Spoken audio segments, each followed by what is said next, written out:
If we lose our way with Halo, we lose our way with Xbox.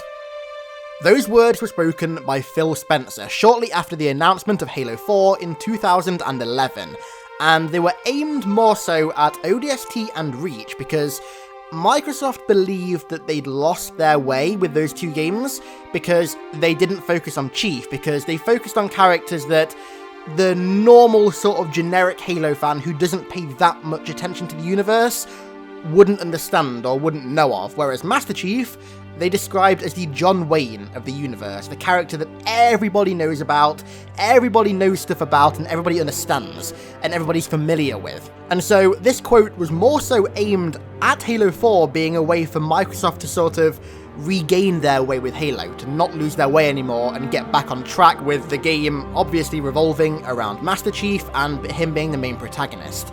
Now, the most ironic thing about this is the fact that after this quote was spoken, Microsoft lost their way with Halo in a much more significant and much more damaging way. Post-Reach Halo became this really obscure sort of hybrid of Halo and features from other games that didn't really fit it. Like, we had things in Halo 4 like kill streaks and custom classes and perks that just didn't fit in the Halo sandbox that was spliced in there, and then moving forward with Halo 5, we had things like aiming down sights and mantling and infinite sprint and sliding, things that were never meant to work with Halo's sandbox and Halo's movement that were spliced in there and damaged it severely, and therefore caused Halo to lose its identity. There are also other things like Halo 5's story being a complete mess and being not even close to the standard that the series has set with like Halo 2 and Halo 4 notably, and then the Master Chief Collection being the biggest fuck up in gaming of like the past 15-20 years, that to me is like the epitome of Microsoft losing their way with Halo.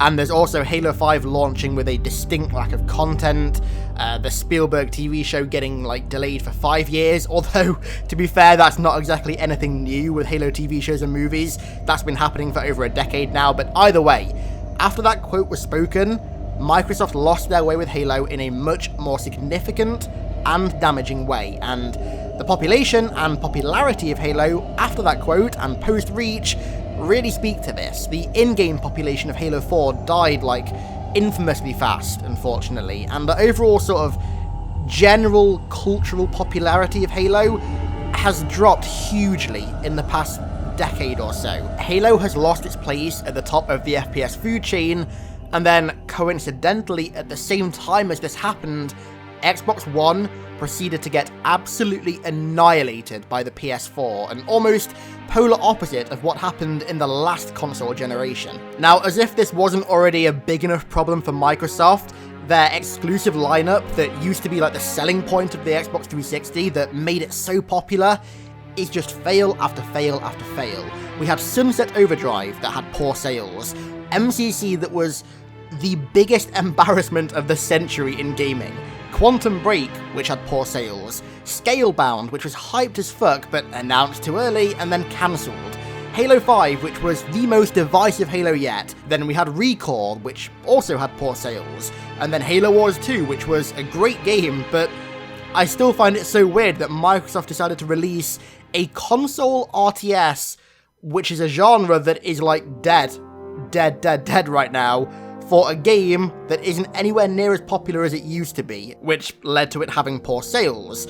Sea of Thieves, an absolute vapid lack of content, and absolutely roasted by reviewers and content creators. And then Crackdown 3 as well, which is delayed like God knows how many times, with no actual ETA. Some people are saying this year, it might be this year, it might be next year, nobody knows. And then meanwhile, on the other side of the pond, you've got Sony, who are absolutely killing it with the exclusives.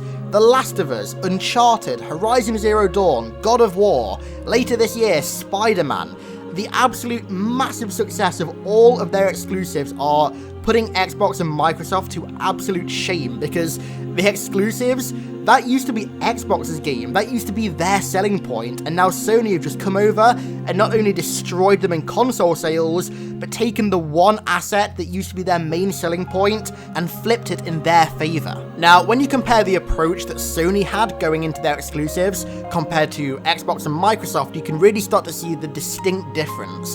So Xbox have notoriously gone for a games as a service approach. Now, games as a service is a method in which games sort of don't stay the same, they constantly evolve over time. They focus quite heavily on multiplayer experiences, sort of leaving story experiences behind a little bit, and they tend to be sustained, at least financially, by microtransactions, whereas Sony have gone for a more story-driven, like high-quality story-driven approach, where the games are focused on fleshing out characters within the universe and telling really long, really deep, in-depth stories that sort of stick with you for a long time, like Halo used to. Meanwhile, Xbox have been notorious for neglecting story-based games. I mean, Phil Spencer even got quoted as saying, story games don't have the impact that they used to, even though Sony are out here absolutely killing it with story-focused games. This problem with exclusives is transitioning into this year too, because this year, Sony are absolutely on top of the game in terms of exclusives, specifically story-driven ones. Meanwhile, Microsoft are getting absolutely roasted by games journalists and stuff for having just the weakest-looking lineup of exclusives ever, even though, to be fair, Phil Spencer has promised a very good year for exclusives, so we'll have to see how that pans out at E3. But to recap, Phil Spencer in 2011 was bang on right. Microsoft lost their way with Halo, and then in turn, they lost their way with Xbox. Okay, so now that we've addressed the problem that Microsoft have a severe problem with exclusives, and that they seem to be completely devoid of any story-based games that actually leave a long-lasting impact like Halo used to, and like Sony's current games are, how the hell does Halo fix all of this? How can Halo be the fix? Well, Halo started out as a story-based shooter, believe it or not. Now that, granted, a lot of the focus is on multiplayer, people seem to forget that. Halo very much started out as a story-based shooter. Halo Combat Evolved was like this close to not having any multiplayer at all. It was added back in like the last 2 or 3 months thanks to Hardy LaBelle. The genesis of Halo as a franchise was to tell fucking good stories, and like 9 times out of 10, they've managed that so far. Halo also happens to have one of, if not the most expansive universes in like the entirety of sci-fi. There are so many areas of the galaxy and characters and factions and regions that aren't fleshed out at all yet and are absolutely begging for a story or a TV show or a game to be told about them, to flesh them out and make them more interesting. Like, the first thing that even comes to mind, even though we did already have a game about them, is Noble Team.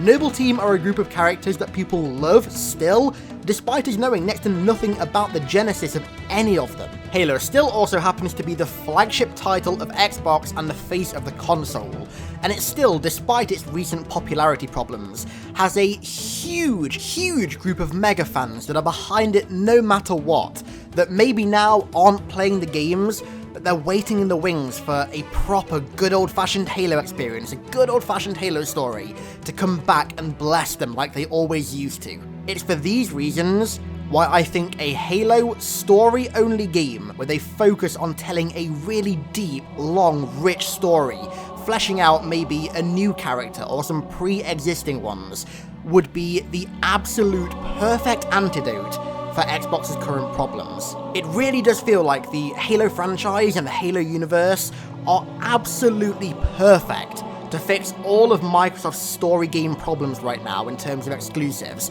The Halo universe, like I said, is so rich, and there's so many different characters that need fleshing out, or areas of the universe that are begging for a story to be told. And if Microsoft could just sort of like zone in on one aspect of this and tell a really good, hard-hitting, long-lasting, deep story based in the Halo universe, I really think it could be the perfect antidote for all of Xbox's current problems. It could even be used to fix some of Halo's recent problems as well. I mean, Halo's story right now is not exactly looking that hot. I mean, Halo Wars 2's story was an improvement on Halo 5, but It really wasn't anything special, and Halo 5, like we already said, was a mess. So a purely deep, focused story game set in the Halo universe could be great to fix these problems. I mean, it could be great to get people sort of reinvested in Halo's story again, despite these recent problems. It also saves Microsoft the time and the effort and the resources that would go into creating and crafting a completely new IP, because Halo, like I said, it's already there, it's already pre-existing, it's already got a massive universe, it's already got a huge group of mega fans. It really is perfect. They don't have to waste the time and the money and the risk that goes into creating a new IP and then creating a new team for that. It's all there already. Of course, this idea does have some downsides, like a Halo game without multiplayer would probably annoy quite a lot of people, because, I mean, Halo's multiplayer really is a staple of the franchise now, but that doesn't mean that this can't be done in a sort of like spin-off sense, where this is a game developed by, I don't know, a small group of people within 343, or a contracted dev team like Creative Assembly or somebody like that, that can just waste no time making multiplayer and can just focus in on the one thing that Xbox is missing. A deep, rich, hard-hitting story that's going to stick with us for as long as the original trilogy has done. At the end of the day, there really is no better franchise to combat Sony's behemoth line of exclusives than Halo. I mean, Halo's already defined over 2 decades of first-person shooters. It's already defined, like, the entirety of online gaming as we know it, and almost solely made the Xbox platform a success. Taking on a few games that it used to be leagues ahead of should really be like taking candy from a baby for Halo. So, a Halo game, maybe a spin-off with a pure focus on story only. Maybe even leaving multiplayer behind is my pitch. And, I mean, as outlandish as it sounds, it's really not anything new. I mean, ODST is exactly what that was. It was a game that was focused only on campaign, with no multiplayer, aside from maybe co-op with Firefight, and ODST told one of the best stories in the entire Halo franchise, if not gaming in general. So, I mean, it's well within the realms of possibility, but what do you guys think? I reckon this is going to be a slightly controversial opinion, considering a modern Halo without multiplayer is like committing sacrilege, but honestly, I really think it'll work. I guess we've just got to wait and see what Microsoft and 343 show us at E3. Fingers crossed they show us something about Halo 6 or a spin-off or just something. Please, please something.